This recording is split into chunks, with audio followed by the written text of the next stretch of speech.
Baik, ini sangat menarik sekali dengan adanya workshop Uni Eropa bagi para pemerintah daerah yang notabene mereka mungkin belum banyak yang tahu mengenai diplomasi dengan negara asing ataupun dengan luar negeri.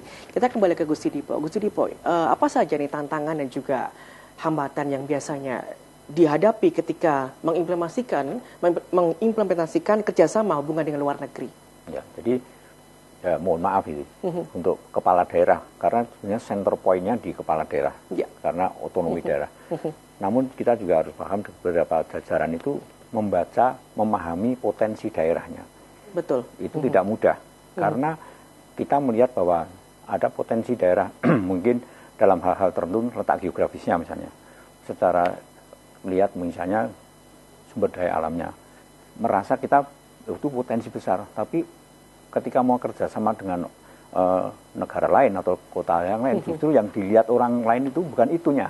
Itu kadang-kadang ada semacam aktivitas kegiatan budayanya misalnya, seperti di Solo ini pernah melakukan suatu kerjasama semacam itu.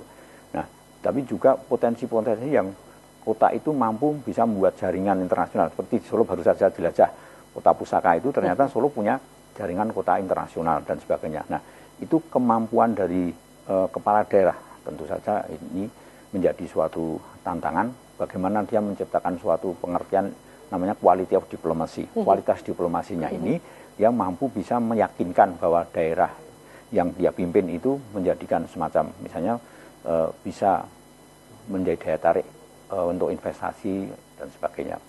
Dan kemudian tantangan yang tentu saja dengan daerah-daerah yang lain, kita harus juga menyadari adanya ego sektoral dan ego regional. Aspek kewilayahan ini tentu saja tidak mudah. Koordinasi bagaimanapun bahasa itu hanya bisa kita lihat, tapi kalau dalam prakteknya tidak semudah itu. Nah, tentu saja ini ada 3 jurus resep yang harus disampaikan, yaitu mengenai keunggulan komparatif. Karena realitas secara komparatif, perbandingan antar daerah itu memiliki potensi masing-masing yang bisa diunggulkan. Gitu.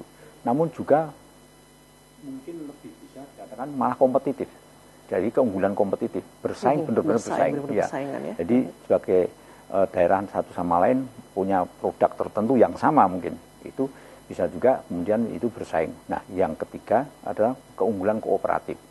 Nah, biasanya keunggulan kooperatif ini misalnya dari government misalnya, dari pemerintah, itu kemudian memberi fasilitas, misalnya adanya suatu pameran, misalnya pameran sesuatu ke luar negeri dan sebagainya. Ini produk dari suatu daerah yang itu kerjasama antar daerah yang tentu saja itu bermanfaat untuk kesejahteraan masyarakat. Nah, ini tentu saja perlu juga dipahami, terutama bagi bagaimana suatu daerah untuk melakukan suatu kerjasama luar negeri. Gitu.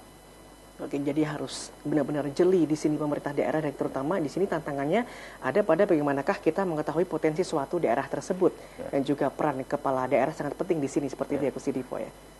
Kalau sejauh ini untuk Solo sendiri seperti apa nih proyeksinya ke depan? Ya, kalau Solo ini untungnya Solo dengan the spirit of Java ternyata ada windfall atau suatu anugerah, suatu ya semacam blessing in disguise, rahmat terselubung.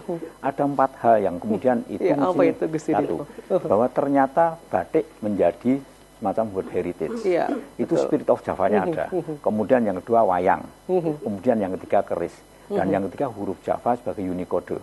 Nah, ini bagi kita mesti suatu hal yang bermanfaat sekali. Apabila itu benar-benar itu dikembangkan karena memiliki jaringan internasional. Dan mesti ke depan masyarakat Solo mesti harus bangga dengan apa yang dia miliki.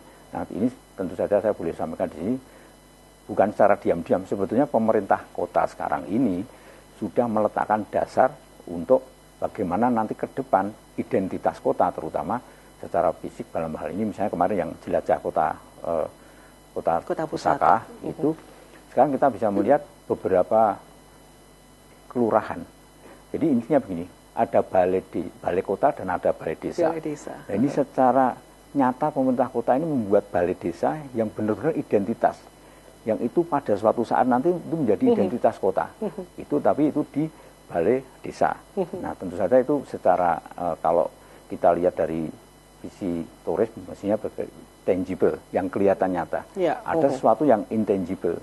Intangible-nya itu beberapa wilayah kota akan dijadikan semacam kegiatan-kegiatan budaya. Misalnya bahwa Pak Wali Kota sudah menyarankan atau memproduksikan bahwa nanti setiap kelurahan akan memiliki gamelan gitu.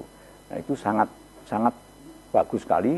Itu pada suatu saat memang kota Solo ini atau kota Surakarta ini ke depan akan menjadi suatu kota yang benar dikatakan kota budaya ini. Tentu saja ini semua dukungan dari masyarakat, dukungan semua pihak, dan dari Unisri mempersiapkan sumber daya manusianya ini. Kemampuan itu. Terima kasih. Oke, luar biasa sekali. Ini untuk kota Solo sendiri punya 4 tadi pusaka yang memang sangat dibangga-banggakan oleh dunia seperti itu. Dan kembali ke Ibu Hurning, tadi dikatakan bahwa untuk workshop Uni Eropa akan dipersiapkan lebih matang lagi untuk di luar Jawa. Nah, untuk persiapan dari para anak didiknya ini, tidak ke Pemdanya, kita untuk persiapan anak didiknya, untuk persiapan workshopnya, ada pelatihan tertentu bagi para mahasiswa, itu apakah sudah dipersiapkan dengan baik di tahun 2015 ini untuk menghadapi ASEAN Community? Ya, yang pertama adalah hal yang terpenting dari kesiapan mahasiswa kami untuk menghadapi itu adalah kemampuan mereka dalam legal drafting itu. Sehingga kemudian di setiap pertengahan semester kami menghadirkan narasumber yang pasti sangat kompeten dari Kementerian Luar Negeri untuk melatih, melatih dan bersimulasi mengenai legal drafting itu. Yang kedua, kami sangat rutin mengajak mahasiswa kami untuk berkunjung ke beberapa pemerintah daerah. Mereka harus mengerti apa masalahnya, dan mereka juga harus, istilahnya adalah urun rembuk. Teori yang dia dapatkan, teori yang dia berikan, kemudian terjadi ada apa di ranah yang di sana itu ada seperti apa. Jadi terjadi apa diskusi begitu. Itu terus menerus kami lakukan. Dan tidak lupa ini menjadi satu rutinitas bahwa selalu saja ada narasumber-narasumber yang berkompeten. Misalnya duta besar dari Ethiopia. Beliau memaparkan bagaimana potensi-potensi yang bisa dilakukan untuk dikerjasamakan dengan Ethiopia gitu. Dan ini yang persoalan magang. Beberapa mahasiswa kami memang kemudian mempunyai satu kecenderungan yang sangat kuat ingin magang di pemerintahan daerah, dan itu sudah terjadi. Meskipun demikian, ketika ada yang ingin magang di luar negeri pun itu juga sudah terjadi. Seperti di Ethiopia, di Davao, Manila, kemudian yang terakhir kemarin di KCRI Sabah ya, di Sabah. Ya, dan kemarin ada beberapa mahasiswa yang sudah segera siap untuk magang. Ya, ini sudah terbukti berarti ya, sudah sampai di sana. Baik, yang terakhir Ibu Hurning, harapannya ke depan mengenai diplomasi dan juga hubungan luar negeri oleh pemerintah daerah seperti apa di era globalisasi ini? Ya, karena aspeknya saya adalah sumber daya manusia.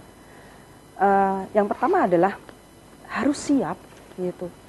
Saya sangat sering mendengar baik itu dari para duta besar atau para pejabat di Kementerian Luar Negeri atau bahkan para pemerintahan daerah, mau nggak mau ya ini harus dijalani gitu. Seperti yang tadi disampaikan oleh Pak Dipo, siap atau mana pilihannya, siap tidak siap atau jadi atau yang belum siap. Mestinya kan pilihan pertama kan ya, harus siap. Ini adalah satu situasi real yang harus dihadapi. Nah, artinya apa? Kembali kemudian harus meng-create SDM-nya, harus siap menuju ke sana. Ya, baik, harus siap ya. Moga Pak Dipo harapannya ke depan untuk diplomasi dan juga hubungan luar negeri oleh pemerintah daerah di era globalisasi. Tentu saja bahwa apa yang pernah dicanangkan sebagai a million friends, zero enemy, artinya punya banyak teman, tidak punya musuh, itu diaplikasikan, diterapkan bahwa negara Indonesia itu memiliki peluang yang sangat besar untuk menjadi negara yang dengan potensi yang sangat luar biasa. Ya, tentu saja harus memahami, harus menyadari, tentu saja dari Unisri ini mengajarkan bahwa negara-negara yang besar, negara yang kuat, yang negara maju, itu kata kuncinya adalah di sumber daya manusia. Nah, Unisri mencoba membuat semacam produk hasil daripada hasil pendidikan ini, terutama dalam hal pengertian luar negeri, itu dipersiapkan benar-benar mengenai sumber daya manusianya. Sehingga nanti pada suatu saat kita bisa melakukan apa yang menjadi keinginan kita sebagai bangsa yang besar ini. Ya, baik, terima kasih Gusti Dipo dan juga Ibu Hurning atas waktunya. Dan bersama dengan Program Studi Ilmu Hubungan Internasional Unisri, kita wujudkan sumber daya manusia yang berkualitas, yang mampu dan siap bersaing dalam menghadapi diplomasi dan juga hubungan luar negeri oleh pemerintah daerah di era globalisasi ini. Dan akhirnya, saya Oni Parama, pamit undur diri, TA TV, masa kini dan tetap berbudaya. Sampai jumpa.